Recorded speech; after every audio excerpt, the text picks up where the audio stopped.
common mistakes founders make in pitches that make me say no usually come from overperformance. Too many treat the pitch like theater instead of a conversation.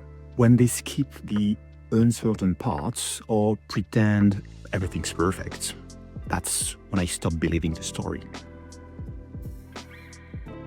Firstly, not introduce themselves. Team is such a core part of what we invest into. A team that doesn't introduce themselves and their background is an automatic no from me. Secondly, I want the company to be able to put the product into context. We look at a lot of different pitches as professional investors and as generalist investors.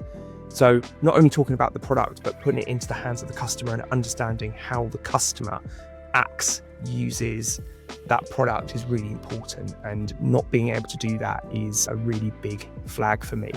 And three, the rambling.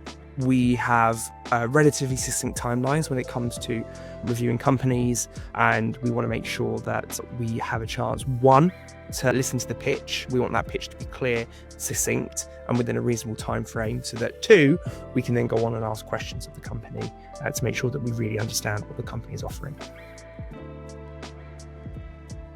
Well, the common mistake founders make in pitches that usually gravitate to me to say no are ones really that are based around clarity and also lack of credibility. One of the biggest red flags for me is when a founder can't really articulate the problem that they've come in and expertly said that they're trying to resolve in one sentence or even a couple. Really, if you just confuse me, you lose me.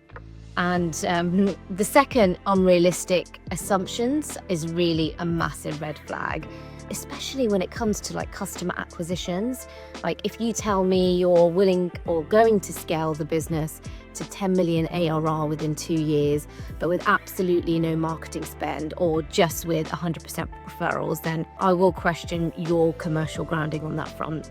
And lastly, and actually most importantly, is if the team isn't coachable or self-aware or willing to show some kind of level of humility, then it's absolutely a no from me. I think from an investor point of view, this journey, you're in it for the long haul, and you really need to be able to work together. And most importantly, a lot of founders don't have all the answers, and likewise investors don't either, but it's the relationship over the long term is what's really binding the relationship forward. So yeah. There are several mistakes that founders always make in their pitches.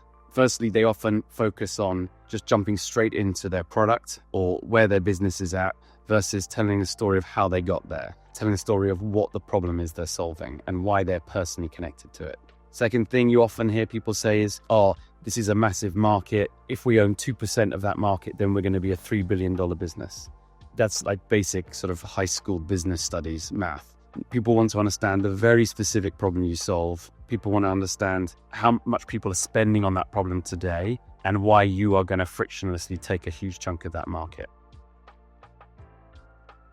The most common mistake I see in pitch decks that frustrates me and often leads me to reject pitches is they follow the correct structure, but then they miss what the product actually does and how it actually makes money, who it charges, who the customer is, how much, etc. I come away from so many pitches thinking, what is this and who's paying for it?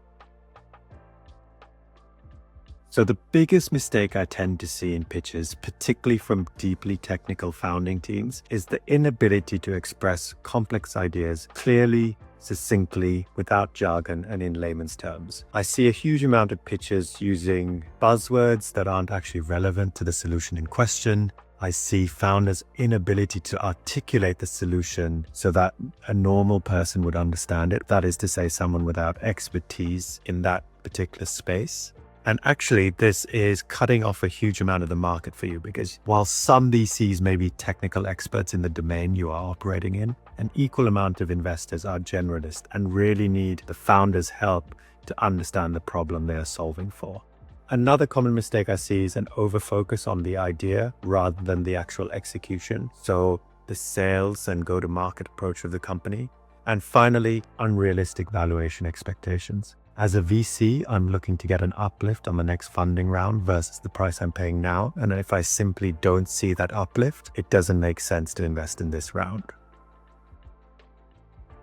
I think the most common lies by omission. So it's when the management teams or a founder intentionally leaves something out that's easy for us or the investment committee to pick up. So I think it's a sort of psychological thing that if investors find it out on their own, they are just more likely to latch onto it and just focus it and blow it either out of proportion or just use it as a way to say no to a potential investment. The best approach, therefore, is always just to be upfront around the risks and weak points of the business and explain, what's the potential issue and what you're doing to combat it or why it doesn't really matter.